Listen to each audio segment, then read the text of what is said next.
sekali lagi alhamdulillah luar biasa. Saya tidak punya kata untuk penjenengan selain luar biasa. Pada hari ini sudah menampilkan sebuah produk rentetan dari pembelajaran mendalam, kemudian berpraktek, mempraktekkan teorinya yang didapat 2-3 bulan yang lalu, termasuk saya awal di dinas pendidikan. Kemudian sekarang saya ketemu dengan hasil dengan karyanya, ini tadi luar biasa. Kalau saya datangnya tidak dari awal, mungkin saya tidak tahu ini apa ya gitu. Sekarang sudah tahu. Saya pesan ada dua yang nanti dari hasil karya penjenengan ini. Beberapa tadi mulai dari kelas PAUD, yang TK ya terutama ya, kemudian kelas lanjut 1, 2, 3, dan 4. Ada 5 kelas ini tadi ya. Pesan pertama adalah optimalkan betul. Saya yakin bahwa yang tahu terhadap karakter anak di masing-masing sekolah itu adalah penjenengan, bukan saya. Apapun yang jenengan tampilkan hasil pembelajaran kemarin, apapun itu, pasti itu sudah betul-betul melihat, membaca, mengikuti berproses selama panjenengan berada di tengah-tengah anak-anak membersamai mereka belajar. Oleh karenanya optimalkan sekali lagi dengan keterbatasan yang ada, dengan sesuatu yang mungkin yang seharusnya mungkin sudah tidak bermanfaat, bisa jenengan manfaatkan kembali untuk pembelajaran. Itu yang pertama. Kemudian yang kedua, ini yang lebih penting sekali. Mohon kiranya untuk tidak hanya di proses hari ini saja, tidak hanya pada proses pameran karya, tapi bagaimana kemudian ini berkesinambungan kepada anak-anak.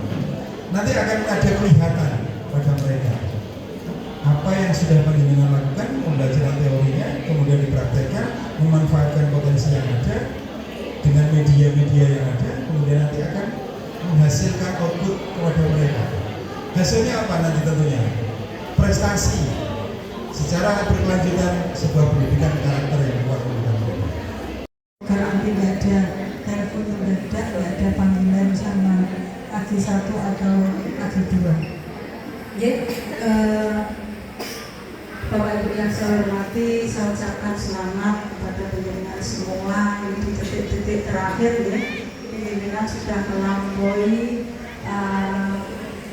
rangkaian kegiatan dari mulai awal. Kalau tidak salah waktu itu saya baru masuk di bidang GPK. Saya belum duduk itu sudah dilapori, Bu, besok itu ada kegiatan apa segitu. PM Bu, di SMP 2, SMP 1 sama SMP 6. Hari Sabtu itu pertama kali saya bergabung dengan kegiatan yang ada di bidang GPK.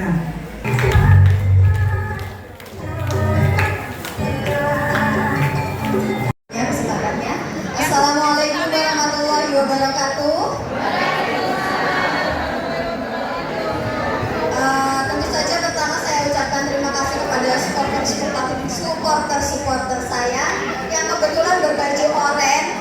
Ini bukan rombongan Jackmania dari Persija Jakarta ya Bapak Ibu. Ini adalah rombongan dari Nganjuk 3. Nganjuk 3. Lupa. Diulangi lagi. Nganjuk 3.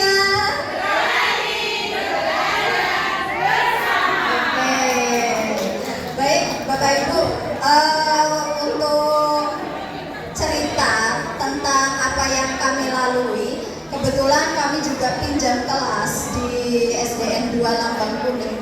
Jadi ketika kita mulai dari OJT 2 saja, asesnya itu atau identifikasinya itu adalah murid bukan berasal dari sekolah kita sendiri, sehingga kita tidak tahu karakter muridnya seperti apa. Nah, itu jadi PR buat kita. Jadi kita observasi ke sana, bertanya kepada wali kelasnya kalau karakter anak-anak di sana itu seperti apa. Lalu kita menyusun RPM yang sesuai dengan karakter siswa-siswa yang di sana. Setelah itu dalam implementasinya atau implementation, kita mengimplementasi dengan pembelajaran digital. Kebetulan anak-anak kelas 1 itu senang sekali kalau diajak bermain. video, terus nyanyi-nyanyi. Nah, saat itu materinya adalah penjumlahan 1 sampai 10 dan saya memanfaatkan media digital Canva. Saya buat video animasi sederhana, ada kelinci yang loncat, dan anak-anak senang sekali. Terus, oh bisa begitu gitu. Nah, di situ dapat aha momennya. Nah, dari situ di reflectionnya, di measurement sama change-nya, kita mendapat untuk measurementnya, saya mengukur evaluasinya dengan menggunakan Wayground paper method. Karena untuk anak kelas 1 kan penggunaan gadget terbatas. Nah, kita mendapat skor rata-rata hasil itu 60% di OJT 2. Terus untuk refleksinya ada beberapa masukan dari para fasil untuk memperbaiki di OJT 3. Dan keberhasilannya adalah pemanfaatan digital yang baru dikenal anak-anak itu ternyata membuat mereka senang, dan itu adalah bukti kalau kelas itu menggembirakan prosesnya. Lalu ketika di OJT 3, masalahnya asesnya datang dari OJT 2 tadi. Ada anak yang belum familiar ketika menggunakan proses evaluasi paper method. Karena saat Wayground itu anak pegang barcode, terus saya yang scan jawabannya. Nah, enaknya kalau kita pakai Wayground, terus pakai paper method itu nilainya sudah terekap semua di situ. Jadi kita tidak perlu merekap satu-satu lagi karena sudah ada. Nah, di situ kekuatan saya yaitu dengan memanfaatkan pemanfaatan digital.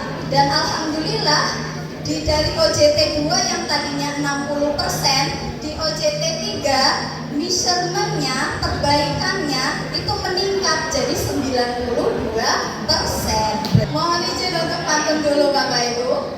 Buah nanas, buah pepaya. Nungguin ya? Iya. Buah nanas, buah alpukat. Itulah nama-nama buah. Semoga talk show ini bermanfaat. Mohon maaf atas segala salah. Wassalamualaikum warahmatullahi wabarakatuh. Flyer saya itu diputar full, tapi ternyata tidak. Nah, tantangan yang dihadapi tentu saja karena peserta didik dari kelas lain. Jadi untuk menyiasatinya, maksudnya kita pinjam kelas. Jadi untuk menyiasatinya, kita melakukan observasi dan bincang-bincang dengan kelasnya. Lalu yang kedua, gaya belajar anak yang terkesan teacher center. Jadi guru sebagai panutannya. Nah, itu kita ubah. Cara menyiasatinya adalah dengan melibatkan anak-anak supaya yang tadinya teacher center jadi student center. Jadi siswa yang menjadi pusat kita, pusat pembelajaran kita. Terus tantangan yang ketiga adalah penyesuaian pemanfaatan digital. Karena kita tidak tahu di sekolah tersebut sudah memanfaatkan platform digital apa gitu. Jadi saya harus mencari tahu apa yang cocok untuk anak kelas 1. Dan ternyata anak kelas 1 itu senang sekali dengan permainan-permainan. Jadi di Google itu banyak sekali, seperti kalau Bapak Ibu tinggal klik random name picker, nanti di situ ada banyak sekali macamnya. Ada spin wheel, ada magic hat, ada cloud training machine. Kalau